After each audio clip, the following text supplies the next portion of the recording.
안녕하세요. 저는 죽은 시어머니를 다시 만나게 된 50대 여성입니다. 사연을 보내기까지 정말 오래 망설였어요. 몇 달을 끙끙 앓았다고 해도 과언이 아니네요. 입을 떼는 순간 제가 나오는 인생이 통째로 흔들릴 것만 같았어요. 그런데도 이렇게 글을 쓰고 있는 건요, 저처럼 사랑받고 싶어 참고 사는 게 미덕이라고 믿으면서 사는 분이 계실 것 같아서예요. 지금부터 제가 들려드릴 이야기는 제가 살아온 결혼 생활이 무엇이었는지, 그리고 제가 어머니라고 부르며 10년간 제사상을 차린 그분이 사실은 어디에서 무얼 하고 계시는지를 알게 된 이야기인데요. 길 수도 있지만 그래도 끝까지 들어주시면 좋겠어요. 저희 아버지는 읍내에서 정미소를 했어요. 큰 부자는 아니었지만 그래도 동네에서는 알아주는 분이었죠. 추수철이 되면 새벽부터 트럭들이 정미소 마당에 줄을 섰고 어머니는 밥을 짓느라 쉴 틈이 없으셨어요. 어머니는 제가 7살 되던 해에 돌아가셨어요. 자궁암이라고 했죠. 그때만 해도 시골에서 자궁암이라는 병명조차 입에 잘 안 올리던 시절이에요. 한참을 그렇게 아프다가 봄꽃이 지기 전에 가셨어요. 영정사진 앞에서 언니가 절 안고 우는데 전 이상하게 눈물이 안 났어요. 어린 마음에 엄마가 돌아오지 않는다는 게 무슨 뜻인지 잘 이해가 안 갔던 거죠. 어머니가 돌아가신 뒤로 저를 키워준 사람은 사실상 큰오빠였어요. 저보다 15살 위였거든요. 큰오빠는 그때 이미 20살을 넘긴 청년이었고 어머니 빈자리를 채우려고 애썼어요. 무뚝뚝하고 말수도 적은 편이었지만 저한텐 그 무뚝뚝한 손길이 곧 사랑이었죠. 오빠는 군대를 다녀와서 건축자재 사업을 시작했어요. 다행히 금방 사업이 자리를 잡았어요. 동네 사람들이 큰오빠 덕에 우리 집안 일어선다고 할 정도로요. 큰오빠는 결혼해서 따로 살림을 차렸지만 거의 매주 본가에 들렀어요. 그리고 전 학교를 졸업하고 바로 서울로 올라왔어요.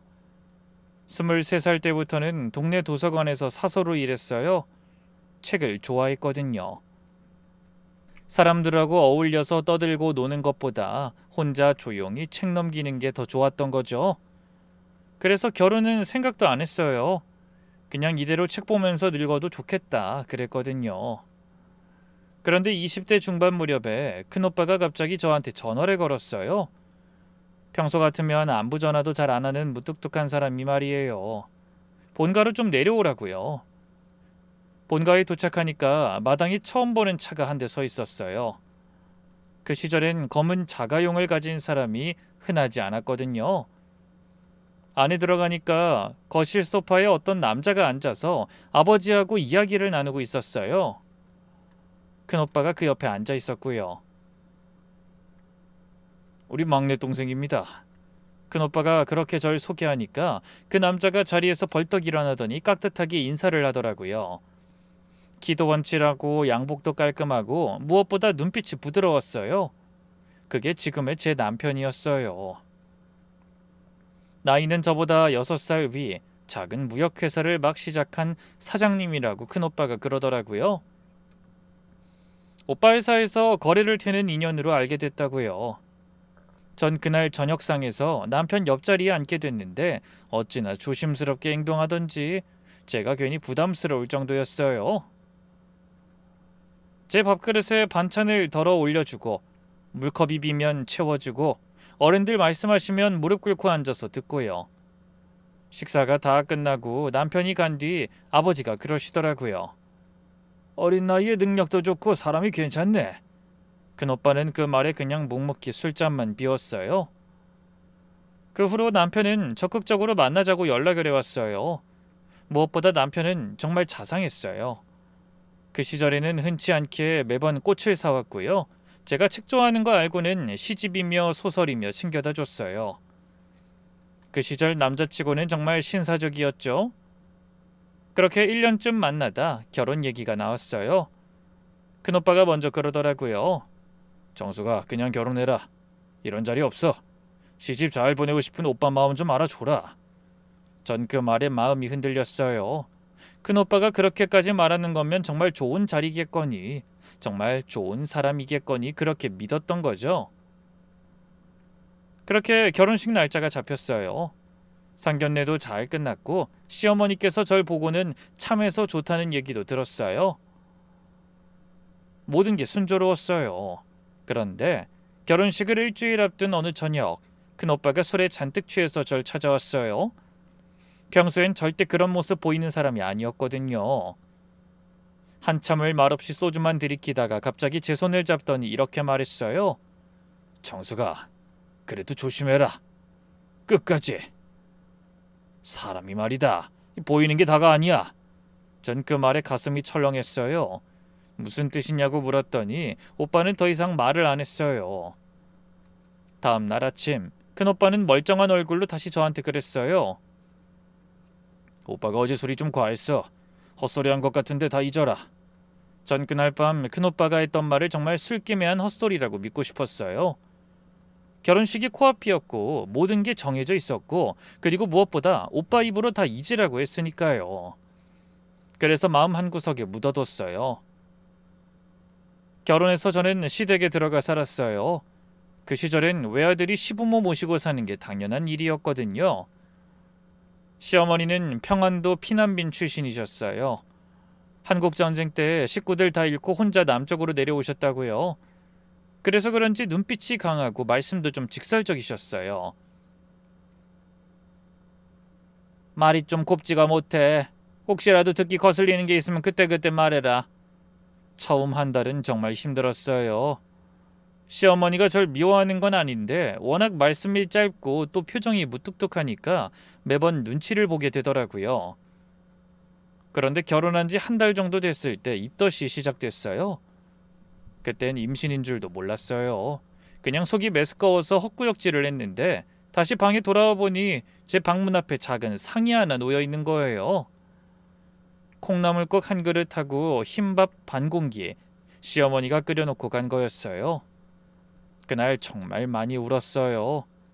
친정엄마가 돌아가신 뒤로 저를 위해 밥을 차려준 적이 없었거든요. 다음날 부엌에 가서 고개를 꾸벅했더니 시어머니가 등을 돌린 채로 그러시더라고요. 입덧 시작될 땐 시원한 콩나물국이 최고다. 나도 그랬다. 그게 다였어요. 저를 돌아보지도 않으셨고 별다른 말씀도 안 하셨어요. 그런데 그 한마디가 저한텐 평생 잊지 못할 마음이자 말이었어요. 그 후로 시어머니는 무뚝뚝한 분이셨지만 저한테만은 항상 한 발짝 먼저 챙겨주는 분이셨어요. 항상 저한테 이 말을 강조하셨어요. 넌 이 집안 며느리이기 전에 누군가의 딸이다. 친정 잊지 마라. 시집 왔다고 친정 등지면 그건 사람돌이가 아닌 거야. 전 그 말씀을 평생 가슴에 새기고 살았어요. 그리고 얼마 뒤 아들이 태어났어요. 시어머니는 손주가 얼마나 좋았는지 불편하시면서도 매일같이 아이를 안고 계셨어요. 새벽에 애가 보채면 시어머니가 제일 먼저 일어나서 안아주고 저한테는 더 잘하고 하고요. 산후조리도 시어머니가 다 해주셨어요. 친정엄마가 없는 며느리한테 친정엄마 노릇까지 다 해주신 거죠. 아이 낳고 1년은 그렇게 지나갔어요. 그런데 어느 순간부터 남편한테 좀 이상한 면이 있다는 걸 알게 됐어요. 처음에는 장점처럼 보였어요. 남편은 정말 꼼꼼한 사람이었거든요. 근데 그 꼼꼼함의 정도가 제가 살면서 본 어떤 사람보다도 더했어요. 가전제품 영수증은 산날 날짜별로 정리해서 서랍에 넣어두고 보험 만기일은 1년 전부터 달력에 표시해두고 자동차 검사는 2달 전에 미리 예약을 잡았고요. 시댁 친정 양쪽 친척들 생일을 빠짐없이 기억하고 본인이 일일이 안부 전화를 돌렸어요. 외아들이면서 친척들 사이에서 신망이 두터운 이유가 다 그거였죠. 그런데 어느 날 보니까 남편이 우리 사이 대화도 녹음하거나 다 써놓는 거예요. 여보, 솔직히 어머님 말투 가끔 무서울 때 있어. 시집살이가 다른 게 시집살이가 아니라 그렇게 한마디씩 툭툭 던지는 게 힘들어. 우리 아버지도 그렇게 말씀 안 하셨는데 그렇게 한마디 한 적이 있어요. 지금 생각해도 별거 아닌 며느리의 푸념이었어요. 남편도 너무 마음에 두지 말라고 했어요. 근데 다음 날 아침에 남편이 컴퓨터 앞에 앉아 무슨 파일을 정리하고 적고 있는 걸 봤어요. 가까이 가서 보니 제가 한 말을 정리해두고 있더라고요. 날짜까지 적어가면서요. 그걸 본 순간 식은땀이 났어요.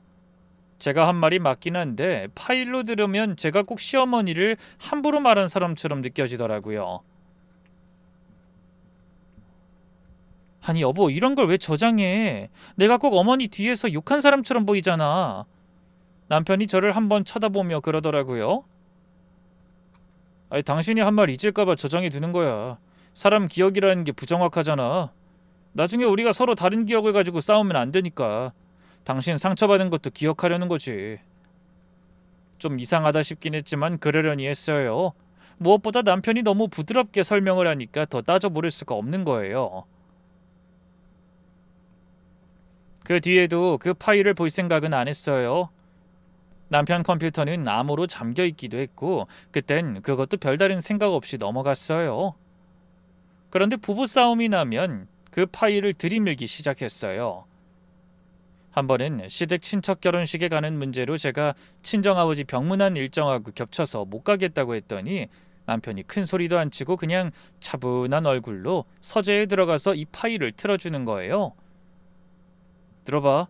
당신이 작년 10월에 당신 입으로 뭐라고 그랬는지 들어보라고. 저는 그 말에 말문이 막혀버렸어요. 제가 정말 그렇게 말했는지 기억도 안 나는데 남편은 녹음 파일까지 들이밀며 그러니까요. 결국 저는 친정아버지 병문안 일정을 조정해서 시댁 친척 결혼식에 갔어요. 그 후로 부부싸움이 날 때마다 남편은 그 파일을 들려주곤 했어요. 큰소리치는 일은 평생 한 번도 없었어요. 그냥 늘 차분한 목소리로 그러는 거예요. 당신이 이렇게 말했잖아. 저는 어떤 항의도 할 수가 없었어요. 제가 한 말이긴 하니까요. 그러다 어느 순간부터 그게 무서워지기 시작했어요.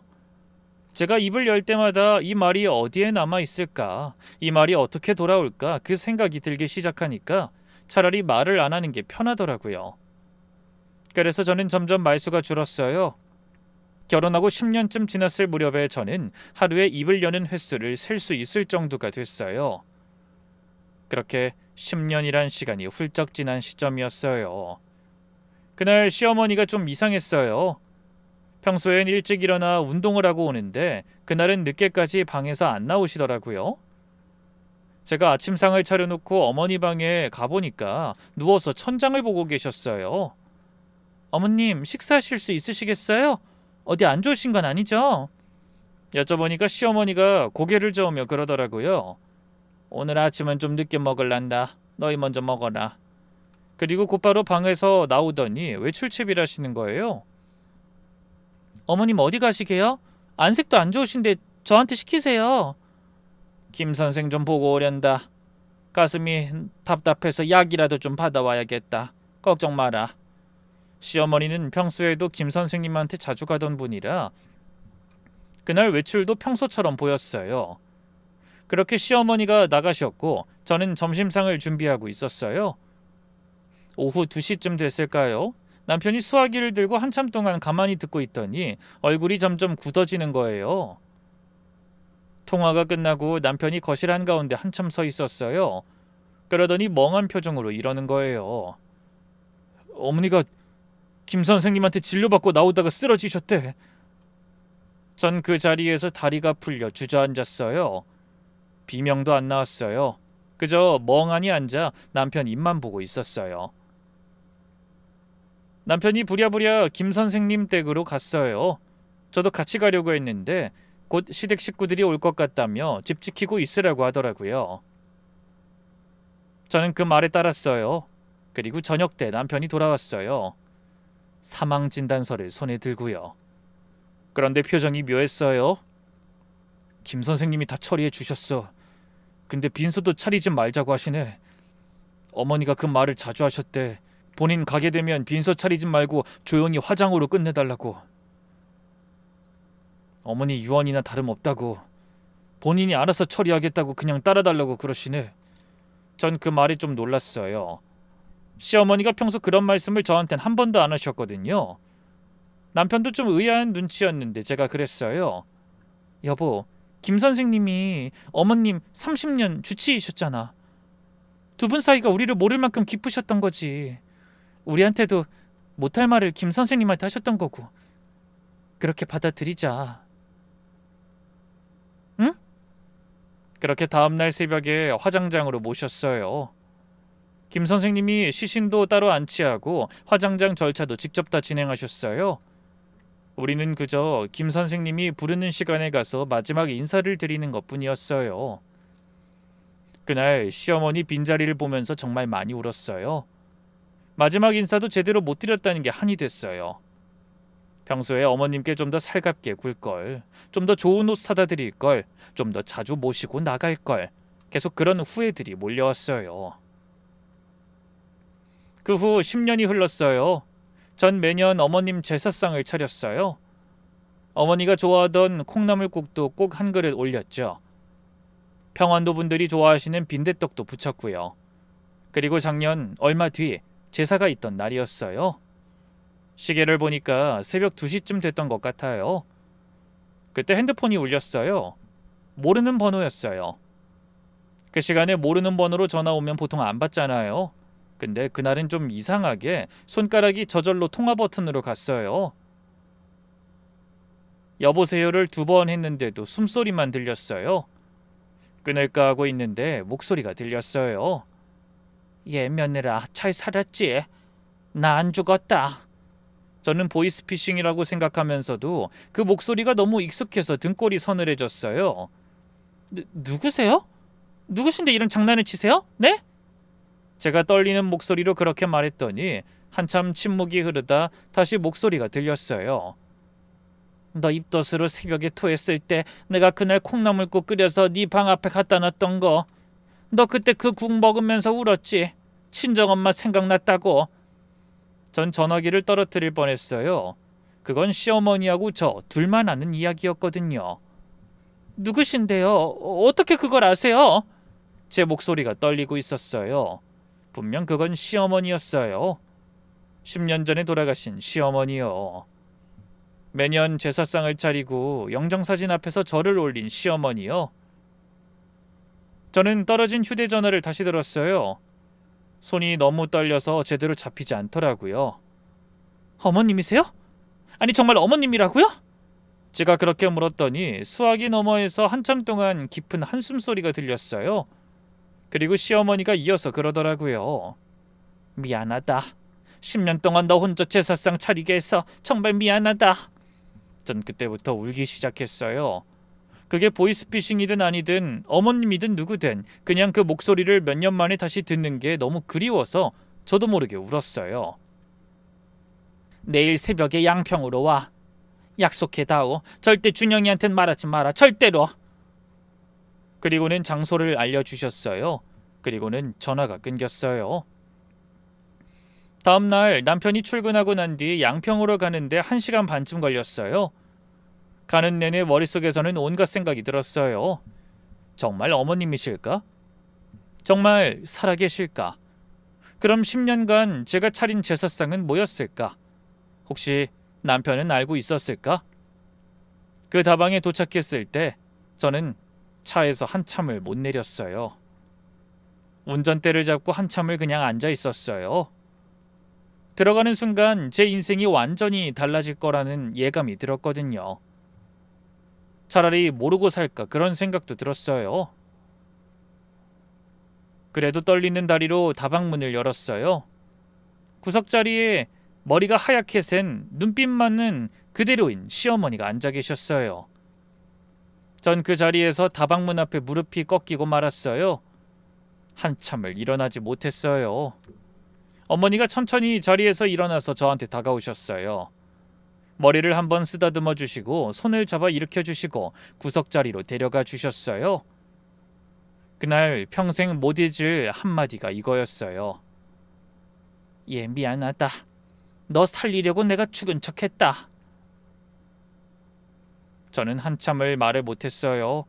시어머니 얼굴을 보고 있는데 정말 살아계신 건지 아니면 꿈을 꾸고 있는지 분간이 안 갔거든요.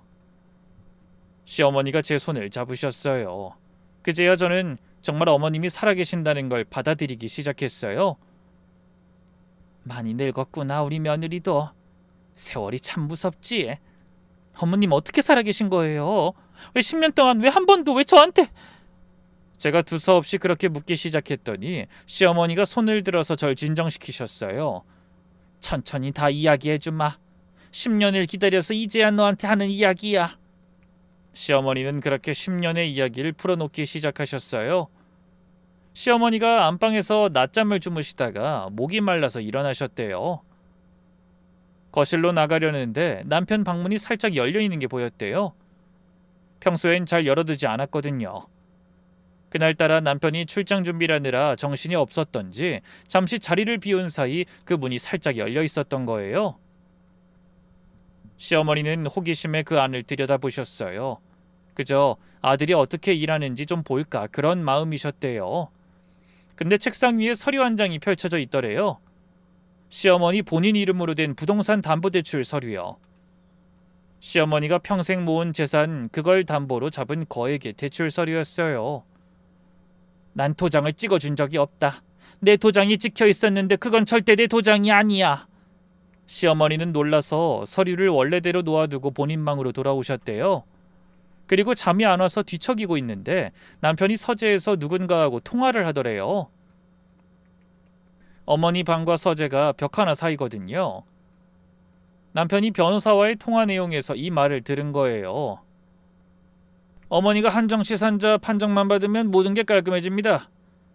한정치산자 판정이라는 게 사람 정신이 온전하지 못하다고 법적으로 판정을 받는 거잖아요. 그렇게 되면 그 사람 명의의 재산을 자식이 마음대로 처분할 수 있게 되거든요. 그리고 그 순간 시어머니께서 한 가지 결심을 하신 거예요. 내가 그 자리에서 생각한 게 딱 하나였어. 살아있으면 너도 가만두지 않겠구나. 애미한테 저럴 수 있는 놈이면 너한텐 몇 배도 할 수 있는 거지. 시어머니는 그날부터 계획을 짜기 시작한 거죠. 누구한테 도움을 청해야 할까? 어떻게 사라져야 할까? 가만히 있다가는 남편이 자기를 정신병자로 만들어서 재산을 뺏을 거고 그러면 며느리도 위험해질 거라는 게 시어머니의 판단이었어요. 그때 어머니가 가장 먼저 떠올린 사람은 김 선생님이었어요.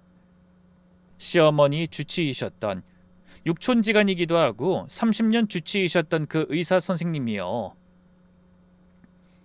시어머니가 김 선생님을 찾아가서 모든 사정을 말씀하셨어요. 김 선생님이 한참 듣고 계시다가 그러시더래요. 제가 도와드리겠습니다. 근데 한 사람 더 필요합니다. 시신을 구해야 합니다. 마침 그 무렵 김 선생님이 자원봉사로 다니시던 노인복지관에 무연고로 돌아가신 할머니 한 분이 계셨대요. 시어머니하고 비슷한 연배에 비슷한 체격에 가족이 한 명도 없으셔서 무연고 처리될 분이셨다고요. 김 선생님이 그분의 화장 절차를 시어머니 이름으로 처리하고 시어머니는 며칠 동안 그분 시신 앞에서 직접 기도를 올리셨다고요. 그게 그분께 해드릴 수 있는 최소한의 도리였대요. 그 어른께서 비록 남의 이름으로 가더라도 그래도 조금이라도 덜 외로우셨으면 했다. 시어머니께서 그 말씀을 하시는데 저는 또 눈물이 났어요. 사람을 그렇게까지 생각하시는 분이 어떻게 10년을 죽은 사람으로 살아오셨을까? 그 외로움을 어떻게 다 견디셨을까? 그래서 어디로 가신 거예요? 아니 10년 동안 대체 어디서 아무도 모르게 사셨어요? 시어머니가 한참 망설이시다가 그러시더라고요. 강원도 영월의 작은 시골집에서 살았다. 텃밭 가꾸고 그냥 아무랑도 연락 안 하고. 근데 그 시골집은 어떻게 마련하셨어요? 어머님 혼자서 그걸 다 어떻게... 시어머니가 그 말씀에 한참 침묵하셨어요. 그러고는 천천히 한마디 하셨어요. 놀라지 마라. 그 집 마련해준 사람, 10년간 날 숨겨준 사람이 너도 잘 아는 사람이야. 저는 가슴이 두근거리기 시작했어요. 제가 아는 사람이라는 말이에요. 누군데요, 어머님? 네? 그게 누구세요? 시어머니가 제 손을 한 번 더 꼭 잡으시고 한자 한자 또렷이 말씀하셨어요. 네 큰오빠. 전 그 자리에서 숨이 멎는 것 같았어요. 어머님, 그게 무슨 말씀이세요? 우리 오빠가 왜요? 어머님이랑 무슨 관계도 없는데. 전 그 말이 너무 황당해서 두서없이 그렇게 물어봤어요. 시어머니가 한참 절 보다가 가방에서 무언가를 꺼내셨어요. 누렇게 변색된 종이 한 장이었어요. 종이 가장자리가 달아있고 접힌 자국이 깊이 파여있는 오래된 종이였어요. 시어머니가 천천히 펼쳐놓았어요. 차용증이었어요. 채권자 박준영, 채무자 김정환.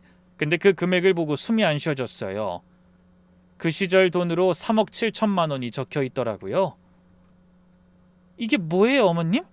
우리 오빠가 남편한테 이 많은 돈을 빌렸다고요? 네 결혼이 어떻게 성사된 건지 너도 이젠 알 때가 됐지. 마음 단단히 먹어라. 시어머니가 들려준 이야기는 제가 평생 알고 있던 것과는 완전히 다른 이야기였어요. 너희 결혼하기 1년 전에 네 큰오빠 회사가 부도 직전이었다. 거래처 한 곳이 부도나면서 같이 휘청거린 거야. 그때 마지막으로 잡은 게 우리 아들한테 빌린 돈이었어. 그 시절에 참 어마어마한 돈이지. 네 오빠가 갚을 길이 없어서 사정사정했는데 결국 못 갚게 된 거지. 시어머니가 한숨을 한번 쉬시고 말씀을 이어가셨어요. 그때 준영이가 그랬단다. 너랑 결혼까지 가면 차용증은 없던 일로 하겠습니다. 네 오빠도 거절했지.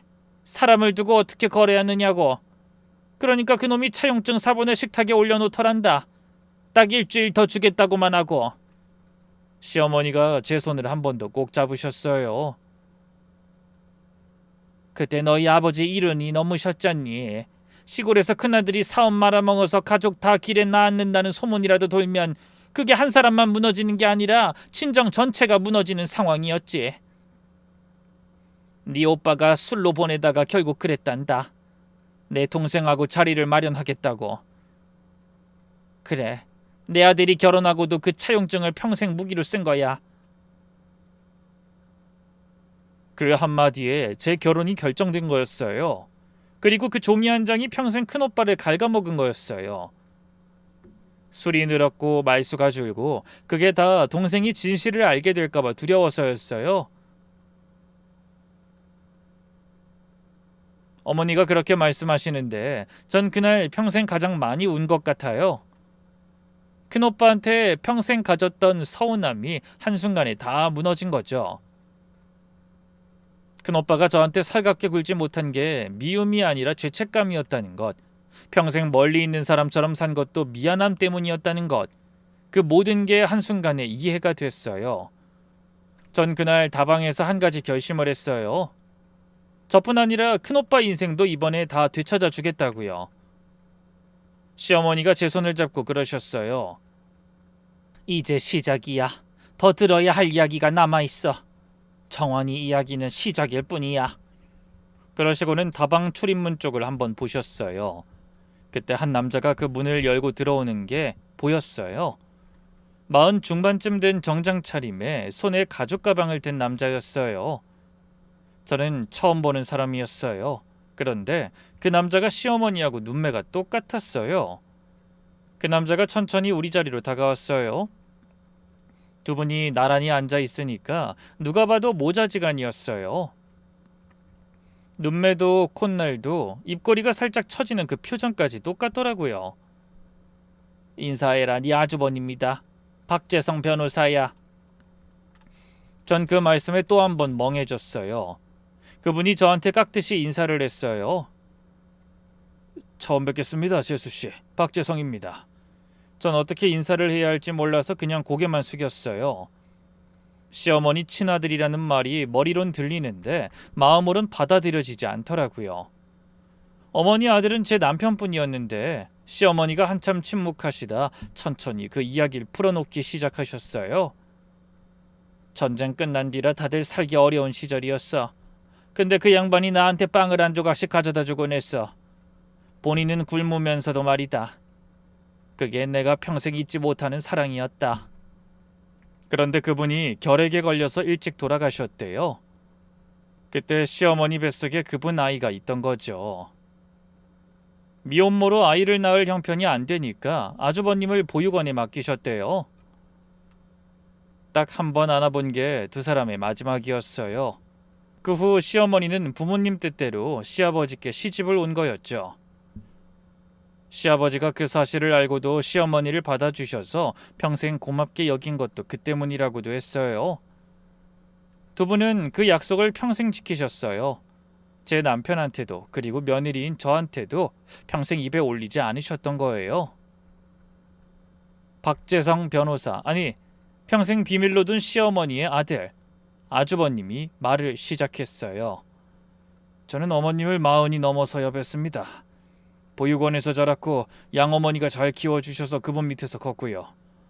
어머님께서 후원해 주신다는 건 양어머니 돌아가시기 직전에 처음 알게 됐습니다. 키워준 어머니께서 임종 직전에 모든 사실을 말씀해 주셨거든요. 박재성 씨가 그렇게 어머님을 찾아온 게 어머니께서 잠적하시기 약 1년 전이었대요. 그저 살아계실 때 한 번이라도 뵙고 싶어서 왔습니다. 다른 건 바라지 않습니다. 내가 죽기 전에 너한테 한 번이라도 어미 노릇을 해보고 싶다. 한 번이라도 말이다. 그렇게 두 분이 비밀리에 만나기 시작한 거죠. 한 달에 한 번. 그러기를 1년 정도 하다 그 비밀을 알아챈 사람이 있었어요. 바로 남편이었어요. 남편은 어머니 통장 거래 내역을 늘 점검하던 사람이었어요. 그때 매달 빠져나가는 정체불명의 송금 기록을 발견한 거예요. 남편이 흥신소까지 동원해 아주버님 정체를 알아냈대요. 보육원 출신이라는 것, 어머님이 평생 후원해온 사람이라는 것, 그리고 한 달에 한 번씩 비밀리에 만나고 있다는 것까지요. 남편이 그 모든 걸 알아낸 그날 밤 어머님 방에 들어가서 어머님께 무릎을 꿇었대요.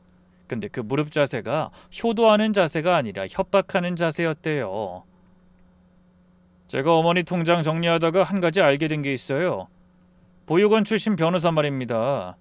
그 양반 명함을 우리 집안 사람들한테 한번 돌려볼까 하는데요. 평생 비밀로 하신 그 일 제가 다 알고 있거든요. 시어머니가 그 자리에서 평생 처음으로 아들 앞에 무릎을 꿇으셨대요. 준영아, 제발 그 애는 건드리지 마라.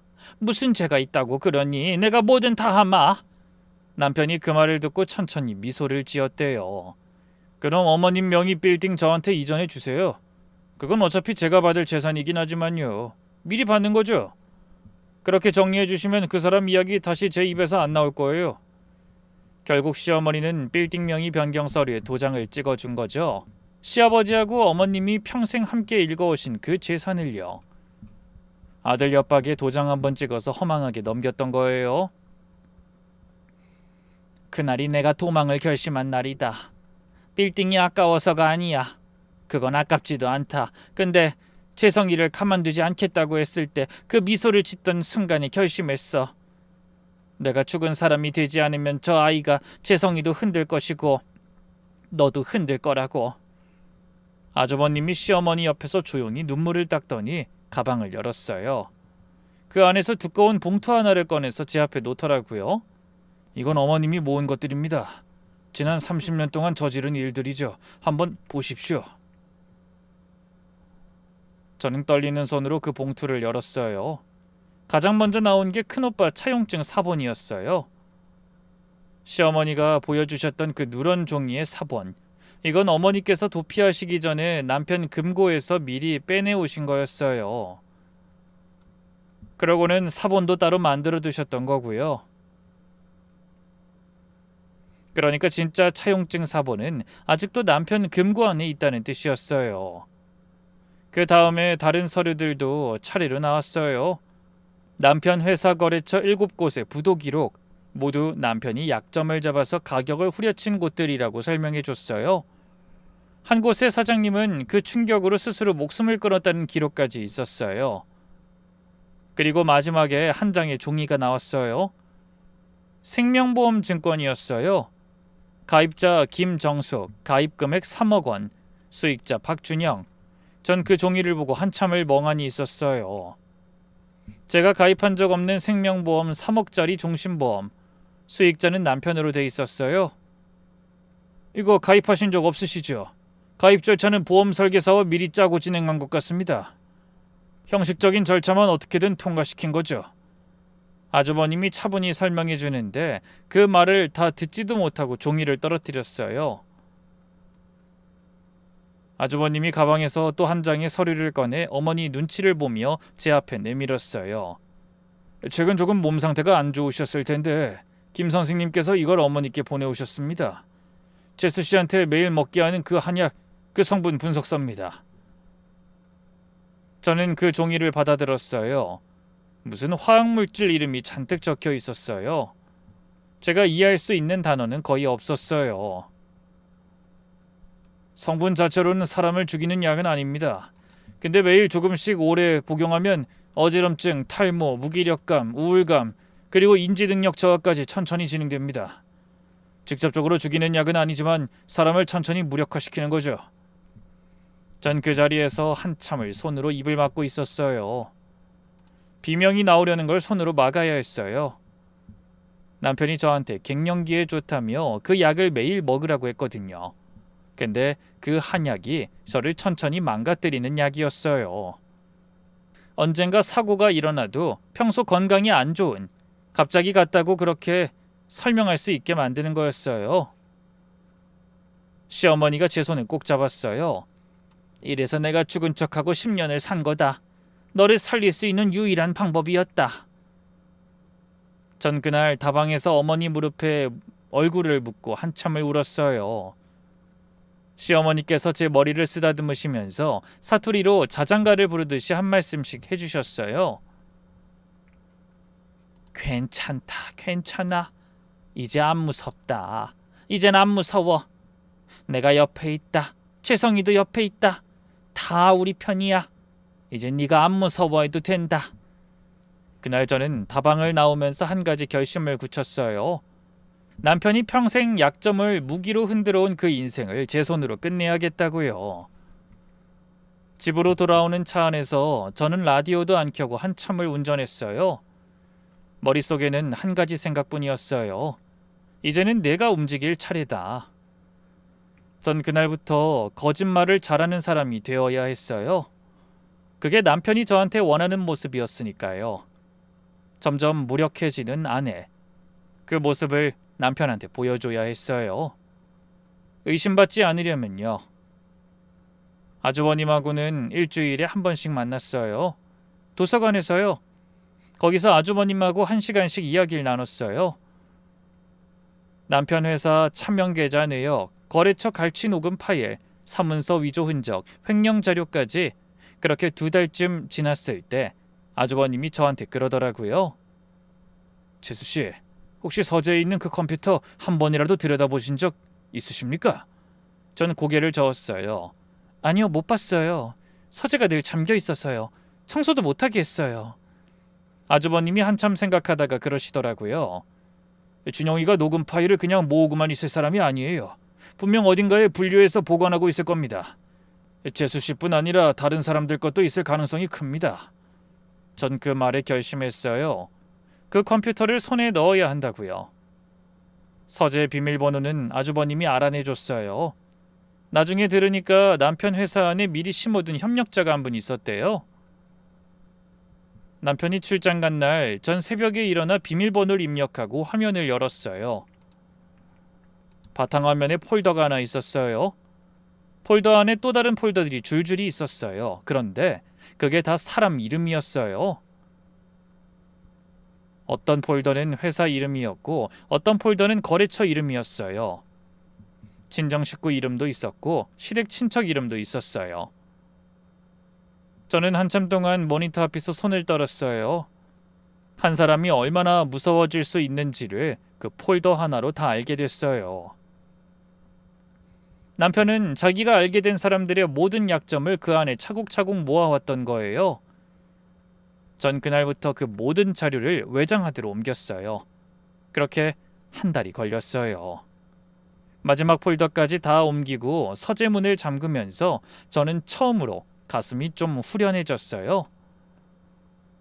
남편이 평생 사람들을 흔들어온 그 무기, 그게 이젠 제 손에 있었어요.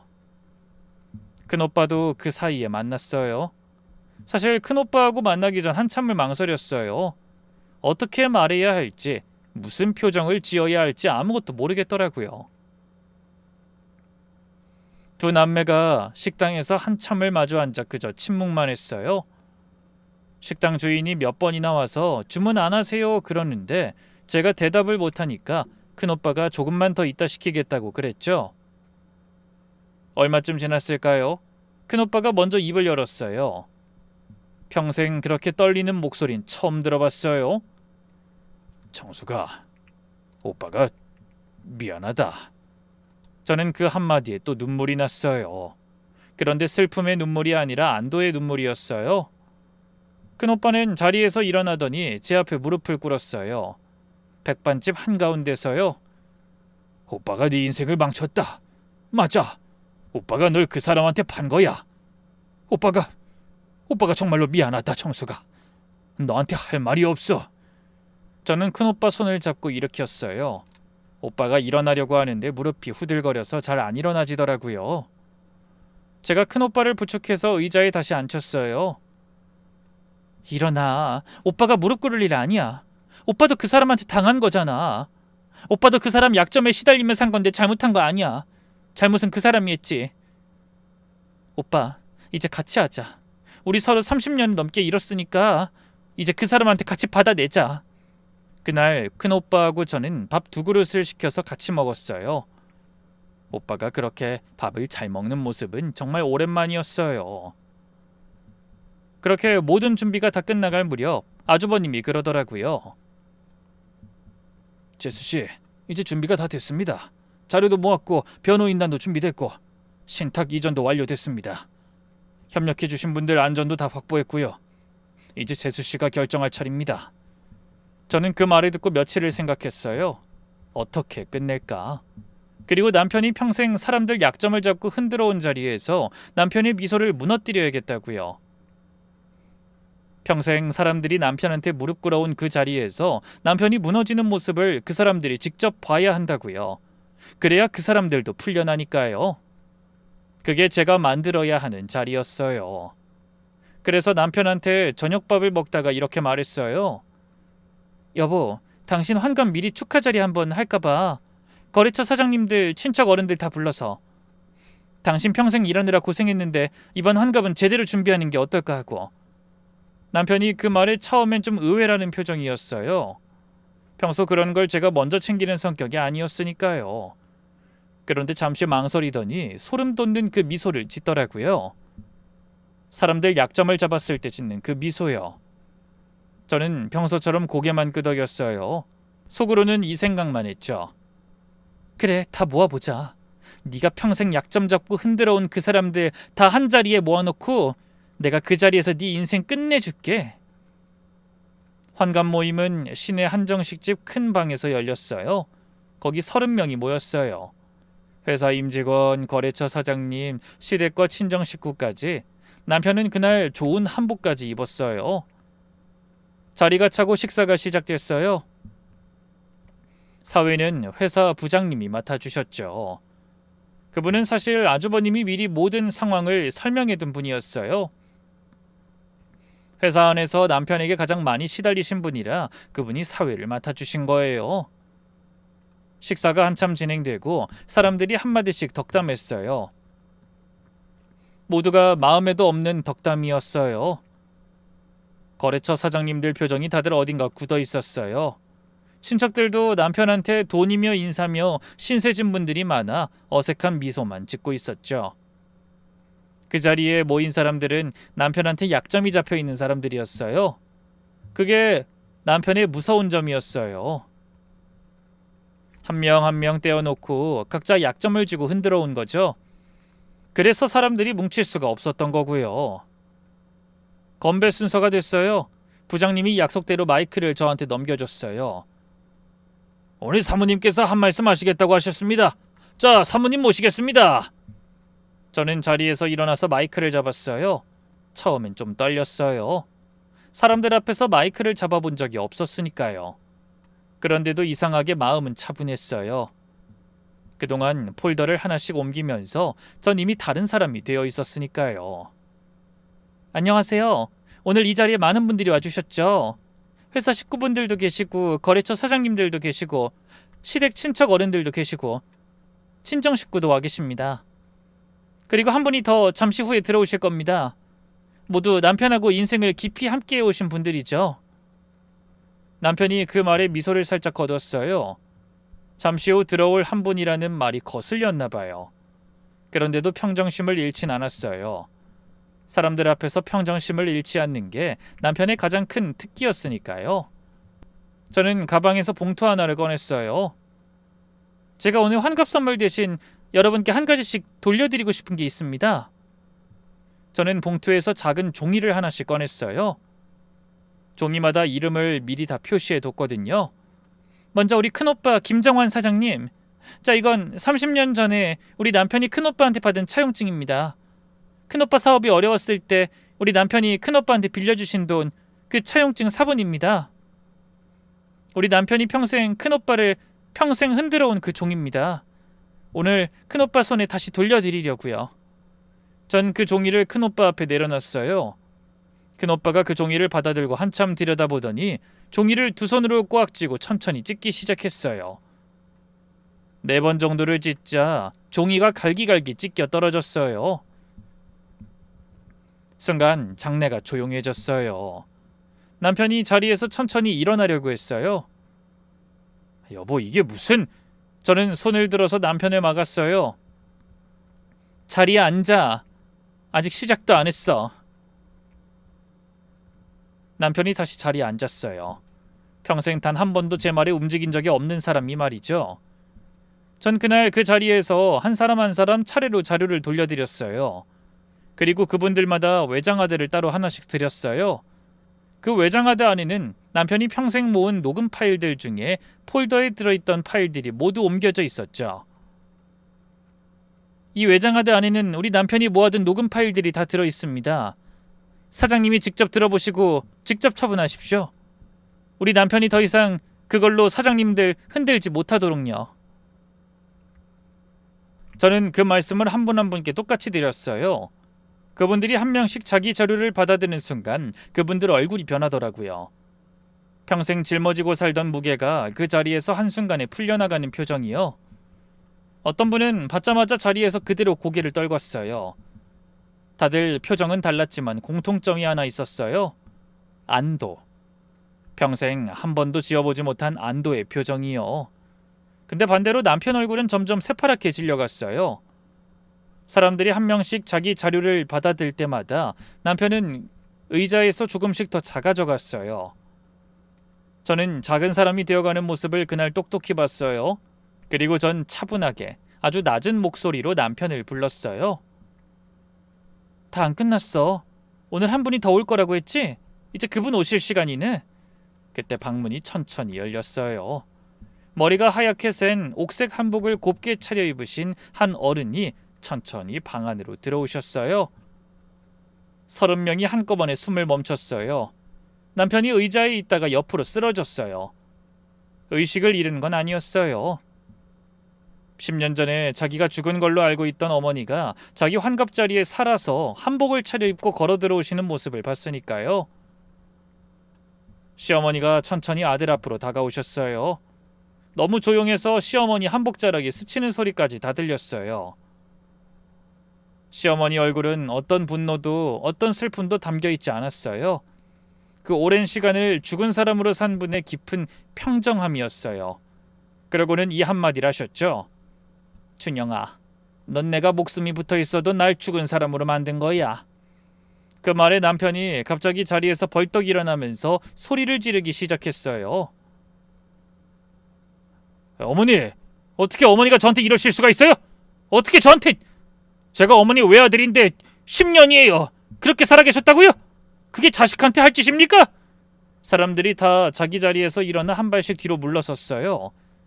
평생 사람들 앞에서 평정심을 잃지 않던 사람이 그 자리에서 발악을 시작한 거예요. 남편이 어머니께 다가가려고 하자 큰오빠가 자리에서 일어나 시어머니 앞을 막아섰어요. 가만히 있어. 여기서 한 발자국도 더 못 가. 남편이 큰오빠를 노려보면서 그러더라고요. 우리 어머니랑 짜고 이 짓 한 거예요? 자기 동생 팔아치운 인간이? 안 부끄러워요? 남편이 마지막까지 그 차용증을 꺼냈어요. 그런데 큰오빠가 단단한 목소리로 받아쳤어요. 이미 내 손으로 찢었어. 그거. 자네가 평생 쥐고 있던 약점인 줄 알았나? 그게 평생 손에 있을 거라고 생각했지? 사람 약점이라는 건 말이야, 한 번 드러나면 그 순간부터 약점이 아니야. 그냥 지난 일이 되는 거지. 큰오빠가 30년 넘도록 한 번도 못 해본 말을 그날 처음으로 다 쏟아내기 시작했어요. 남편이 그 말에 더 흥분했어요. 큰오빠를 밀치려고 해서 제가 오빠 옆으로 가서 섰어요. 그만해! 더 이상 추한 모습 보이지 마. 이미 다 끝났으니까. 뭐? 당신이 내 덕에 어떻게 살았는지 잊었어? 나도 풀어볼까? 다 내 컴퓨터에 있어. 당신 식구들 흉봤던 거, 당신 오빠 험담했던 거, 그거 다 내 손에 있다고. 전 남편을 똑바로 바라보면서 그랬어요. 정신 못 차렸네. 봐! 이제 그걸로 흔들 수 있는 사람 이 자리에 한 명도 없어. 다 가지고 갔으니까. 당신은 평생 그게 무기인 줄 알았지? 지금 당신 손에 남은 거 아무것도 없어. 빈 껍데기라고 이젠. 남편이 주위를 한번 보더니 정신 나간 사람처럼 방 안을 둘러봤어요. 사람들이 한 명씩 자기 가방을 꼭 끌어안고 있는 모습이 보였을 거예요. 평생 자기한테 약점 잡혀 있던 사람들이 자기 무기를 손에 쥐고 자기를 바라보고 있는 그 모습이요. 남편이 다시 한번 발악을 시작했어요.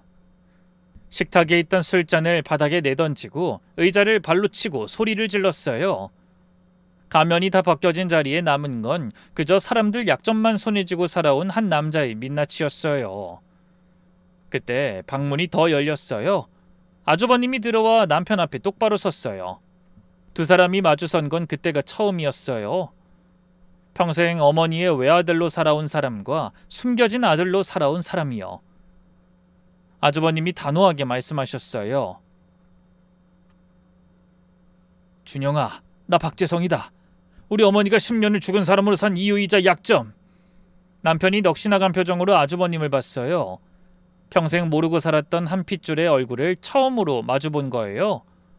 그러더니 부들부들 떨리는 목소리로 그러더라고요. 너구나. 그때 그 보육원, 그게 너였구나.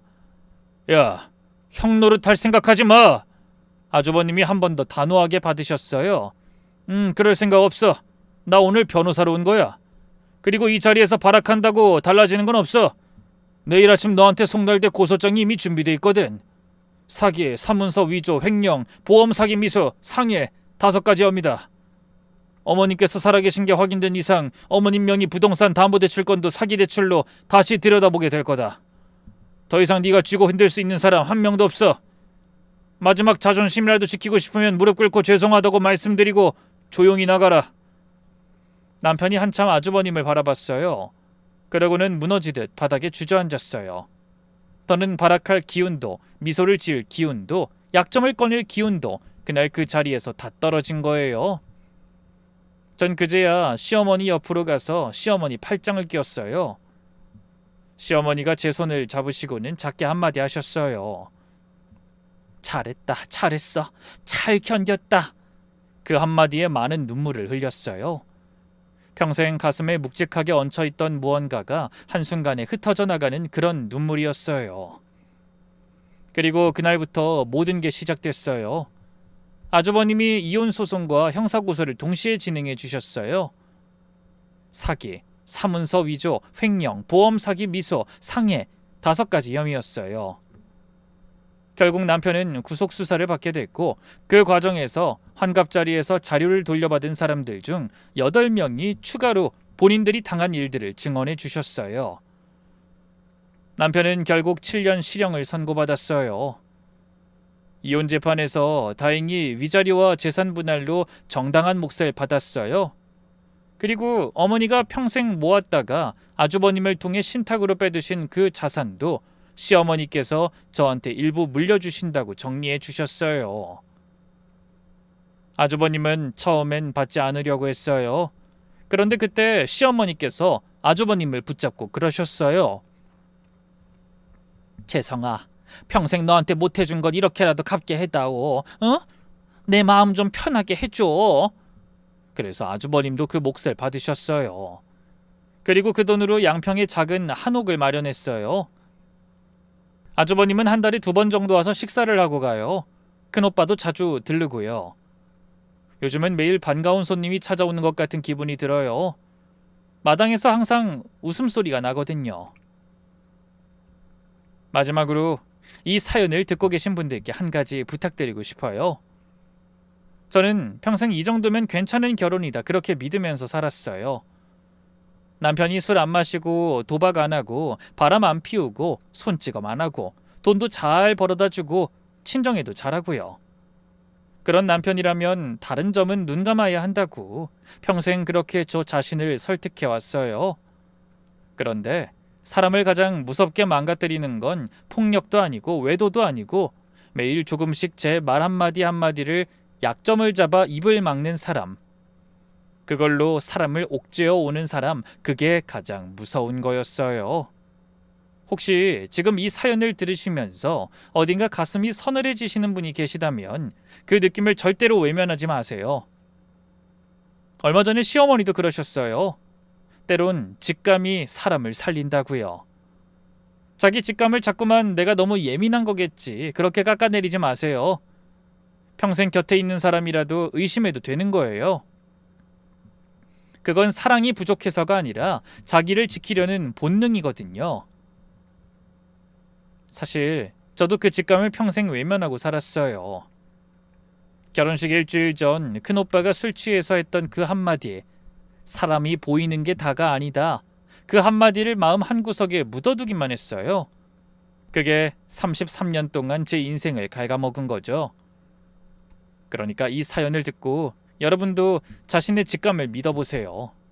그리고 불하는 것이 있다면 준비해보세요. 그 질문 하나가 여러분 인생을 살릴 거예요. 제 이야기가 누군가 한 분에게라도 작은 위로가 됐길 바랍니다. 긴 사연 끝까지 들어주셔서 정말 감사합니다.